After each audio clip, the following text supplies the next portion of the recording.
Good afternoon to Hawk Nation. Today is Friday, October 30th, and I'm Alex Moore here with another daily update brought to you by Wingspan TV. The College Football Game Day Cornhole Tournament is taking place next Saturday at 3 p.m.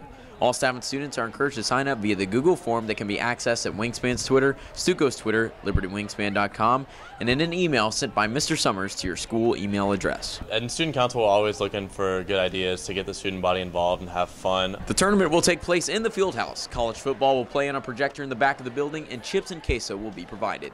The cost is $5 per partner, which must be paid to Mr. Summers or to a Stuco member at lunch on B-Days by next Wednesday, November 4th. We really got the idea last year. We started doing tailgates at the football games, and we always had a cornhole board, so we really wanted to incorporate that into something this year that everyone is able to join and just really bring the school together. The winning team will take home over $160 in prizes, which include 2 Yeti 30-ounce Ramblers and 2 personalized cornhole sets. Student Council encourages staff and students to sign up and compete before the opportunity passes by. I'm Jay Schlegel with WTV. October is Breast Cancer Awareness Month. Although some people don't realize, the campaign is about more than just awareness of the disease itself. WTV's Parker Butler has the story. Every 19 seconds, someone in the world is diagnosed with breast cancer. It's the most common cancer among women worldwide. In fact, 1 in every 8 women will be diagnosed with breast cancer in their lifetime. And yes, men can get it too. Hundreds of men die from breast cancer annually. October is Breast Cancer Awareness Month, and while most people know of the disease, the annual campaign aims to remind people to take the steps to detect the cancer at an earlier stage to ensure their safety. I talked with Diane Short about her experience with breast cancer. I was diagnosed with what they call triple-negative breast cancer about 1.5 years ago. It's a kind of a rare breast cancer that recurs, and it's pretty aggressive. Only about 15 or 20% of the people who have breast cancer are diagnosed with that.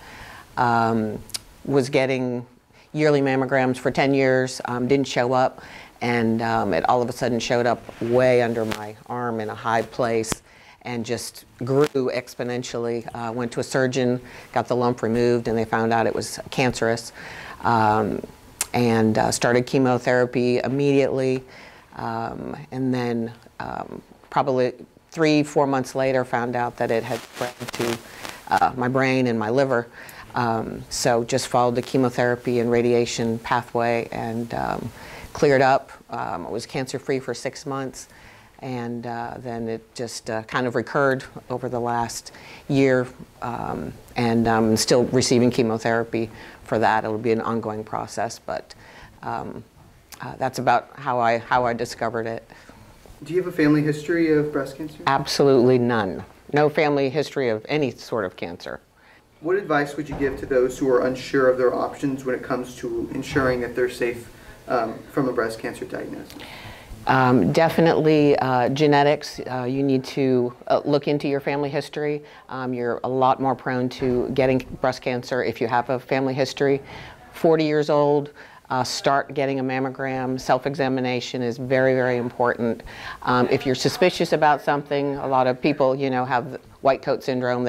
If you don't know about it, then it's not going to happen. Ask your doctor, you know, just be prepared, be proactive. If you think there's something wrong, doesn't mean there necessarily is, but you know, you need to look into it and be proactive. Do you have any additional messages you'd like to give? You know, when you're diagnosed with cancer, everybody thinks it's a death sentence. There is so much they can do for that now. There's so many different kinds of drugs, radiation. If one pathway doesn't work, they can switch you to something else. I mean, I'm on my 6th chemo drug, and I feel better now than I did a year ago. It does not mean, you know, instant death.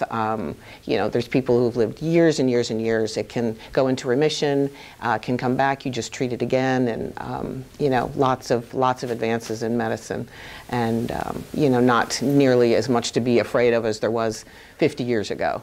Short says she greatly appreciates the outreach and support from students during the month of October. Reporting for Wingspan TV, I'm Parker Butler. Looking for more from Wingspan? Find us at libertywingspan.com and at libertywingspan on Twitter, Instagram, and Snapchat. If you have an announcement you'd like to share, please forward the information to your club sponsor. That's it for today's Daily Update. I'm Alex Moore with WTV.